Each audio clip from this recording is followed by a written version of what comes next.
les enfants auront tendance à reproduire le modèle qui leur est transmis.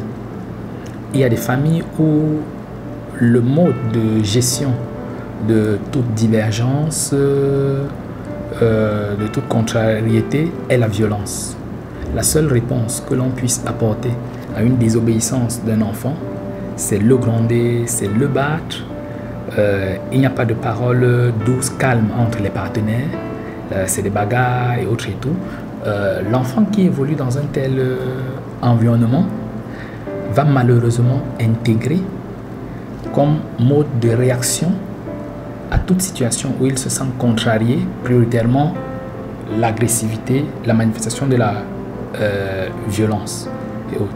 Et c'est en cela que la famille pourrait être un cadre qui génère, qui entretient la violence au niveau des enfants. Le fait pour une femme ou un homme de montrer du respect, de la bienveillance à l'égard de son épouse, surtout dans des moments où il s'exprime des divergences, c'est la meilleure manière de dire à un enfant ne sois pas violent. Également, quand des enfants commettent des bêtises, il est plus facile de les réprimander par des fessées et autres. Ce n'est pas la seule voie. Je ne dis pas de ne pas fouetter des enfants, mais d'utiliser ce mode de réaction en dernier ressort. Le parent est en charge principalement de l'éducation de son enfant.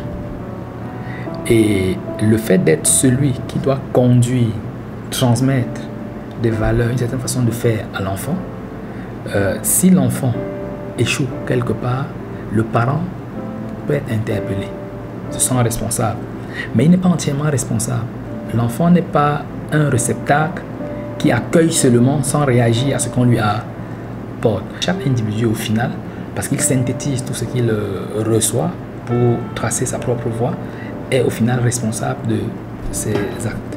Tout doit partir de la famille où les parents devraient prendre conscience de ce que les enfants, au-delà de recevoir des soins matériels comme régler une pension, donner à manger, autre et tout, ont besoin du don du temps des parents.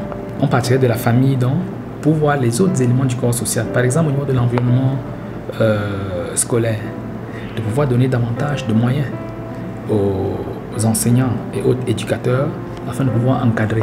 Quand vous avez des établissements où il y a des classes de 100 élèves,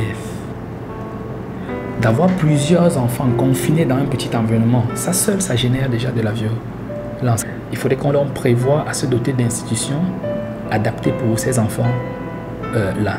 Quand un enfant en vient à marcher avec du cocktail, à fumer du chanvre, parce que j'ai entendu évoquer dans ces situations-là, ces éléments, cela en appelle un peu à un certain type de compétences. Je pense par exemple aux éducateurs spécialisés, la mise en place de véritables programmes de lutte contre les drogues au sein des établissements, mais au niveau social de façon globale. Il faut assainir également notre société. Cela passe par une prise en conscience. Quand à côté d'un lycée, l'on vend toutes sortes de choses, cela expose des enfants qui n'ont pas toujours le recul et le sens critique nécessaire pour discerner entre ce qui est bien et ce qui n'est pas bien.